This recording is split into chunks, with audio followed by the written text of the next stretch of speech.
Today I want to walk you through some of the things you should be thinking about when you're writing a scene in Prewrite. Let's get started.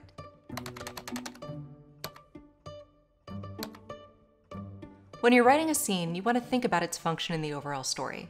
Is it providing exposition? Is it raising the stakes? Is it bringing about an exciting twist? That's up to you as the writer, but the most important thing to keep in mind is that it needs to move the story forward.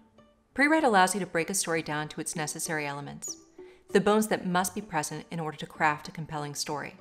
It forces you to define the action that takes place, how it changes the emotional context, and its function in the overall story.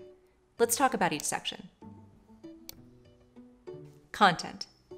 Every scene you write starts with a heading. A heading sets the stage for when and where the action takes place. Are we inside, outside, maybe both? It then establishes a specific location and time of day. Once that's figured out, you can move on to the body of your scene. At a minimum, the body of your scene needs to describe what's happening at that location.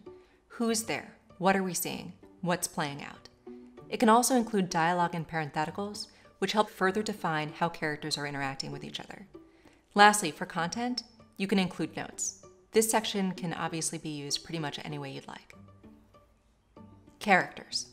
An important thing to keep in mind when writing a scene is that the action and dialogue reveal character. This means that characters are shown to be specific and consistent, or at least believably inconsistent. Knowing that you only have about 100 pages to communicate your ideas, it's important to be economical about what characters you focus on. Prewrite helps you track which characters are in each scene so that you can later go back and analyze character density.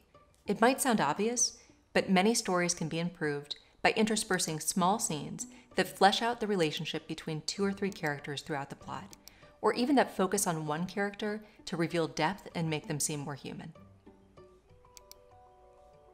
Theme.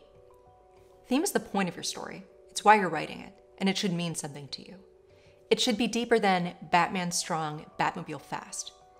Not every scene you write is going to tackle the theme of your story, but the best stories are packed with thematic undertones that connect what's happening on the page to the overall point of the story.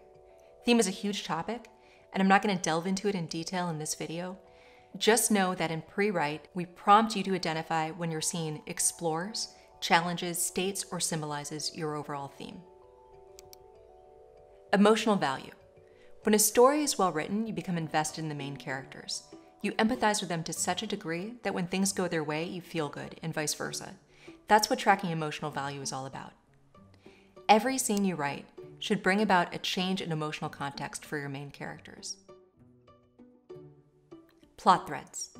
Every movie is really just a series of setups and payoffs. Any good movie will have 2 or 3 main plot threads going at once, as well as any number of smaller callbacks and foreshadowings.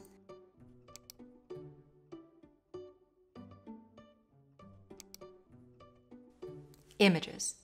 When you picture a script in your head, you probably picture a bunch of papers held together by brads. Not the most inspirational of mediums. One of the benefits of plotting your script with Prewrite is that you can add images that capture or inform the mood of the piece you're creating. Don't just say exterior spooky woods. Pull in a picture of the Deltorian nightmare you're trying to summon. Film is a visual medium. Express that. So there you have a little bit of theory on how to address writing your scene in the overall context of your story. Keep watching Prewrite Writing Partners to beat the blank page.